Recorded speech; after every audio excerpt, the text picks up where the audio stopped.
All right, y'all, welcome back to the channel. I'm gonna have a ton of videos here, but this next video, this video I'm doing right now is gonna be why you need to meditate.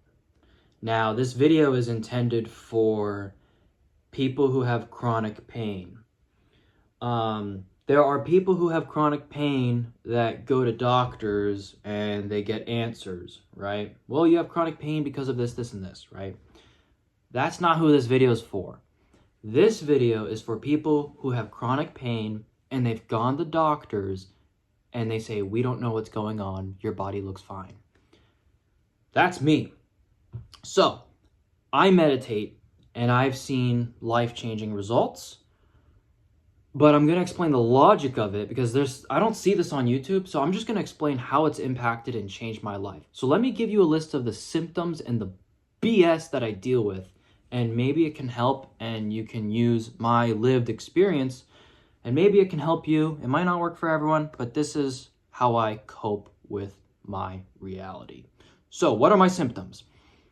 I pee every 15 minutes like clockwork. It disrupts my life, it's annoying, and it's stressful because what happens if there's not a bathroom, right?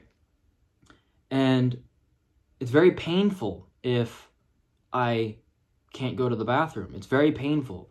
I also have IBS, irritable bowel syndrome, right? And that is very extreme and very intense for me because the pain in my stomach, there's so much that can go on. There can be constipation, there can be diarrhea, there can be unpleasant farts, and on top of that, it can affect my urgency to pee and make it worse.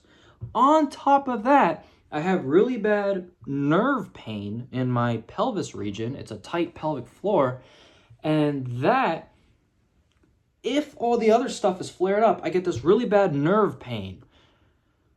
That sucks, and that I live my life out of fear because I'm trying to avoid pain, right?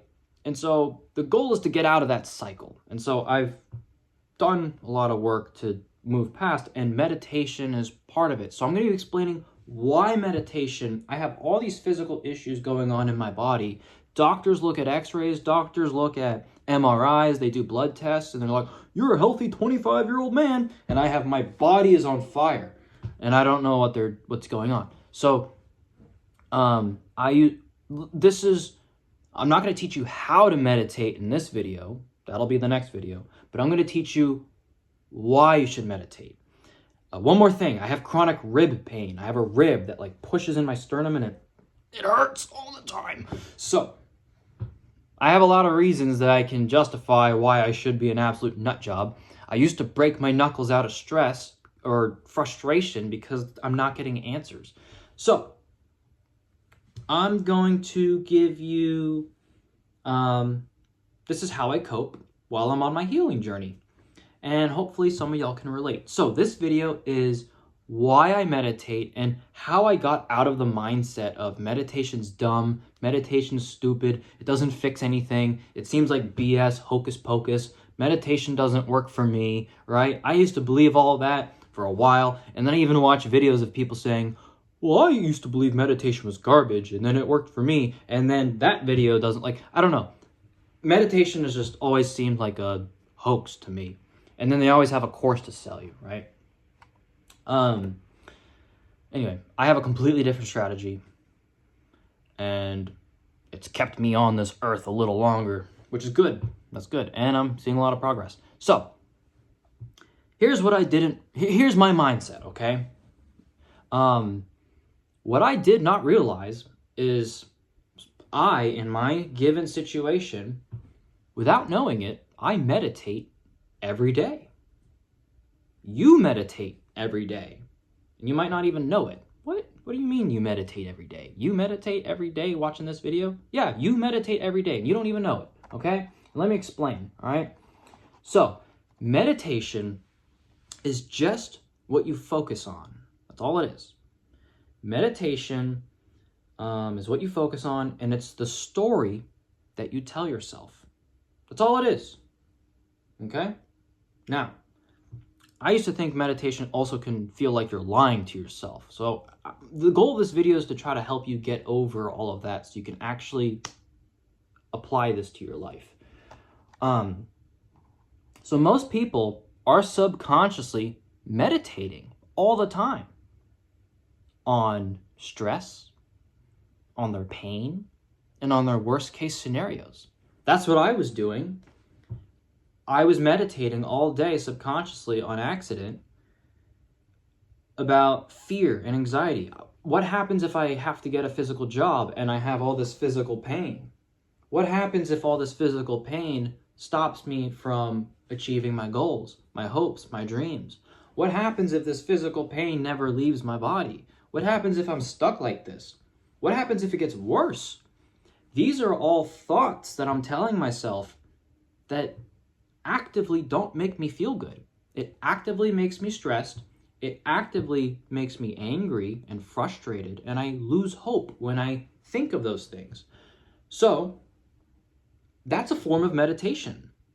And so if you have chronic pain with no explanation, and you have IBS, and you have these flare-ups, and your diet's all restricted, and maybe you're scared to go out to eat to a restaurant because they might not have the right food, or you're scared to hang out in a social setting because you might have a flare-up,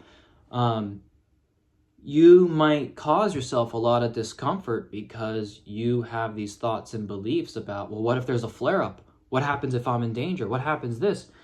And rightfully so, your body's on fire, but just recognize that that's a form of meditation. You're focusing on a story that you tell yourself. And let me prove, this is the next part that really helps. So I just want you to recognize that your life, if you're in a situation of unexplained chronic pain, in my instance, I was subconsciously doing an active form of meditation that's hurting my body. So let me teach you how to kind of get out of that. But on top of that, I'm going to prove why it works, how it works, okay? That this isn't hocus pocus. I'm going to give you real world results right now. Enough with the BS, okay? So, your thoughts and my thoughts, right, literally change the physiological state of your body. Oh, I've heard that 1,000 times. Who cares, right? Who cares about little random chemicals in your body, right? That's what I hear when people say, I started meditating and I feel great. It's like, okay, cool. Like no one cares about the random particles you can't see in your body, right? That's the way I used to perceive meditation, right? But let me show you a different perspective that I just thought about.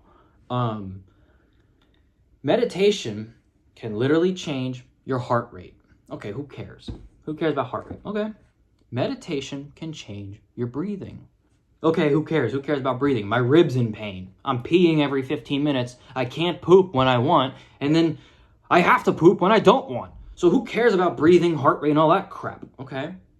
Meditation can also change your digestion.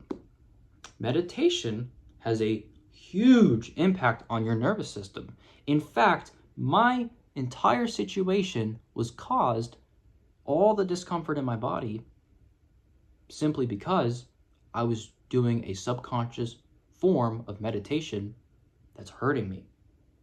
So we need to reverse that so we can get on the path of healing. So, if you can think yourself into anxiety, if you can think yourself into stress, that has effects on your body. And that might be why your body's on fire, is because you have thoughts and beliefs causing that. So how do we reverse that? Well, let's think of it like this. The way you can prove and be confident that you can mentally get yourself out of this is you can have thoughts that give your body pleasure. What? Sounds dumb. Your body's on fire and you have thoughts that are scary. How do you get out of that? You just think happy thoughts? No. Here's a good example. If you're a dude and you think of a pair of boobs, you get a boner.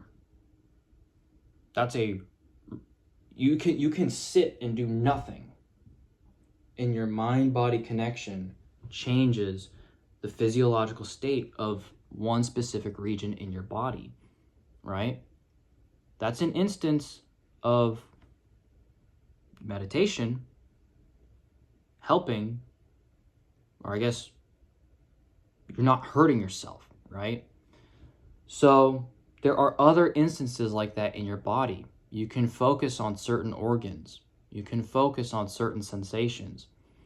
And you can apply different stories and narratives, and you can tweak the scary stuff that goes on in your head, apply it to the regions of pain, and it has a huge effect. So let me explain. I know I sound like a lunatic. I'm literally in a bathrobe right now, so my credibility is zero. But, all right, so the idea is if your mind can create tension and pain, it can also release it. And that's why I brought up the boner example, right? And there's other instances of that. So here's the problem that I was facing. My body is in a physiological state of distress. That's what the chronic pain is. That's what the IBS is. That's what the nerve pain in my pelvis is. That's what the rib pain is. The unexplained pain is my nervous system screaming to me saying, you're always in high alert. You're always in high alert. And basically, I've had so many thoughts and beliefs in my head that have had a physiological effect on my body. It's like compound interest, but in the wrong direction. I have applied compound interest with my thoughts and my beliefs and my values that has had a physiological effect on my body in the wrong direction. And so there's two things we need to do. We need to stop that cycle. That's one part of meditation, is just simply stopping those negative thoughts, which is possible, and it's not that hard. You just stop it, and I'll teach you how to do all that. Don't worry, I'm going to hand hold everything, okay? You stop those negative thoughts. And then the next part of this healing journey is to actively have thoughts that heal you. So that's two things. So there's a total of three things. You can choose, oh, I don't know how to do this. There we go. Uh-oh. Give me a second. Okay. There's three things. I've lived a life where I've actively chosen to have thoughts and beliefs, or maybe subconsciously chosen, right? I have thoughts and beliefs that put my body in a state of distress, and I have pain constantly in different regions. So we need to put ourselves in a state, just for a little bit, just for 5 minutes, where we are actively just stopping that. We're just building a little habit of, hey, we are going to allow 5 minutes in our day where we stop that. And then we can continue the rest of the day hurting ourselves, right? Have 5 minutes in the day where you have a conscious meditation where you stop having thoughts and beliefs that hurt your body. And then the rest of the day, you can go back to believing things that hurt you. You can go back to believing things that scare you. You can go back to believing things that mess up your digestion. You can allow for that. That's what I do. I'm being facetious. I don't know if that's the right word. I don't know. But the idea is, once you do this, you realize, gee, like, I don't want to allow myself to do that anymore. If you have the ability to stop that, why would you only do 5 minutes, right? That's kind of the idea here. But the idea is you just stop those thoughts. And remember, I'm going to hand hold you through everything, so you don't have to think, okay? So I'm just teaching you that meditation has a real effect on your body because you are most likely where you are in life because you've subconsciously just been meditating in the wrong direction. So we just need to change that. That's all I'm saying. And then we can actively have meditations that heal you, okay? And I've been doing this. I've told you all my symptoms that I've been suffering from. I've noticed a lot of relief. So, I have some notes here. Just give me a second here. Yeah. So, the last thing I want to get out here is that meditation is not a fix, okay? I still have to pee frequently, but because I meditate, it's less frequent. My digestion isn't perfect still, but because I meditate, it's a lot better. My poop, actually, on the other hand, is also a lot better. I'm having very consistent poops, and it's because I meditate. I've changed the state of my body because of how I think. That's pretty cool, right? So, you can do the same. It's a choice. But it sounds hard because when I frame it like that, when people said it's a choice to me, my body's on fire, the way I would receive that is, you're telling me I'm in pain, it's a choice. It's like, I don't choose to be in pain. So, you know, I think all of us end up in situations in life, we get dealt shitty cards, shitty things happen to us, and our bodies react in a certain way, and we don't know how to process it. But you've stumbled across this video, and me, at least with my specific health journey, I've had so many unexplained issues that after being given this knowledge, I've chosen to take it by the balls and run with it, and I've noticed significant impacts. And so I just want to mention that there are so many tools that you can use to, like, manage chronic pain. Chronic pain sucks because it's constant, it's all the time. It can make you go crazy. Having multiple spots of chronic pain is a lot, right? Especially when it's unexplained. There's no hope involved. You know, it's an emotional burden, and it's painful. No one likes to be in pain. And so, meditation is just one tool that can just lighten the load. And over time, the same way that my body is in a position where it's been compound interest in the wrong direction, now my nervous system's on fire, we just need to do compound interest in the right direction to get the nervous system way more relaxed. And meditation is just a tool in the tool bag to help with that. So your chronic pain won't go away. Your digestive issues might not also go away. If you have urgency to pee as well, like me, and you have nerve pain, that might also not go away. But what it can do is it can make you way more emotionally available. It can lower your symptoms and the intensity of the symptoms. And you can also have good sensations in your body.